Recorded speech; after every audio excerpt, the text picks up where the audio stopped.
Courage, dévouement, sacrifice, c'est la devise des sapeurs-pompiers de Monaco. Plus que jamais, ils ont été mobilisés pendant la crise du coronavirus, montrant ainsi leur polyvalence. Nous sommes justement avec le chef de corps des sapeurs-pompiers de Monaco. Bonsoir Norbert Facio.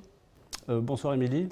Comment les sapeurs-pompiers de Monaco ont géré cette crise ? Eh bien, les sapeurs-pompiers de Monaco, pour gérer cette crise, évidemment, ils se sont préparés. Donc, souvent, on nous appelle un peu les empêcheurs de tourner en rond parce qu'on pense toujours au pire. Et effectivement, pour penser au pire, il faut se préparer à l'avance. Donc, ça fait des années que nous nous préparons et les crises précédentes, notamment des différents virus, la grippe H1N1, y compris d'ailleurs les poutres d'anthrax à l'époque, nous ont fait évoluer dans nos procédures et donc on a mis en place et on s'est adapté aussi à la situation petit à petit. Vous étiez en première ligne pendant cette crise. Est-ce que les interventions se font toujours avec autant de précautions aujourd'hui ?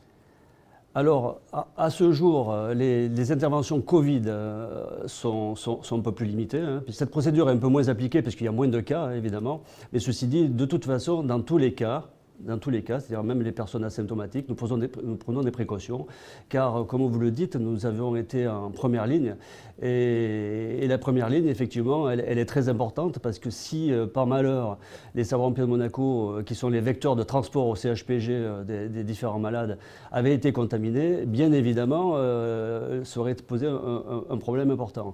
Dans une précédente interview, le colonel Tony Varro nous disait que l'activité des sapeurs-pompiers de Monaco était liée à l'activité économique du pays. Est-ce que vous nous confirmez cela ? C'est sûr que si l'activité humaine s'arrête, inévitablement les interventions diminuent et donc nous avons subi une baisse environ 30% des interventions habituelles.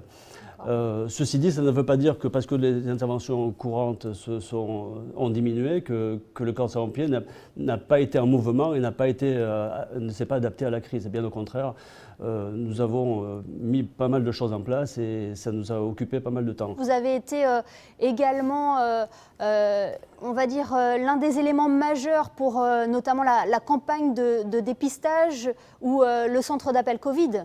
Alors effectivement, donc les militaires du corps ont participé à toutes ces actions, en initiant les procédures et puis en se servant aussi des différents outils professionnels que nous avons et mis à disposition, donc que ce soit du centre d'appel, que ce soit du centre de suivi médical, mais aussi dans le cadre du dépistage de la population. Donc métier polyvalent qui s'adapte à beaucoup de choses. Et maintenant, Norbert Facio, est-ce que l'activité a repris de plus belle avec le déconfinement, avec l'été, cette période qui est toujours qualifiée dense ?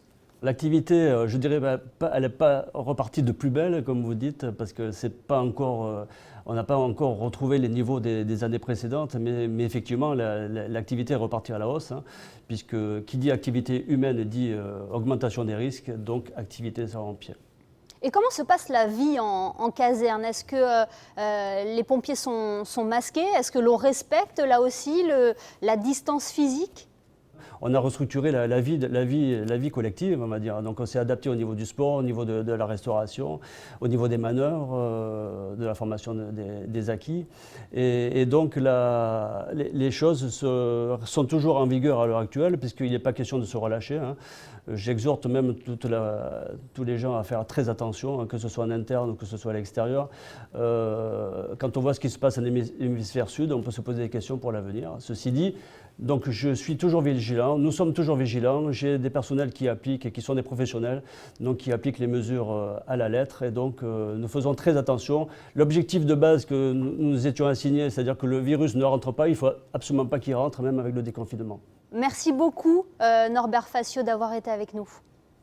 Merci à vous Émilie, bonne soirée.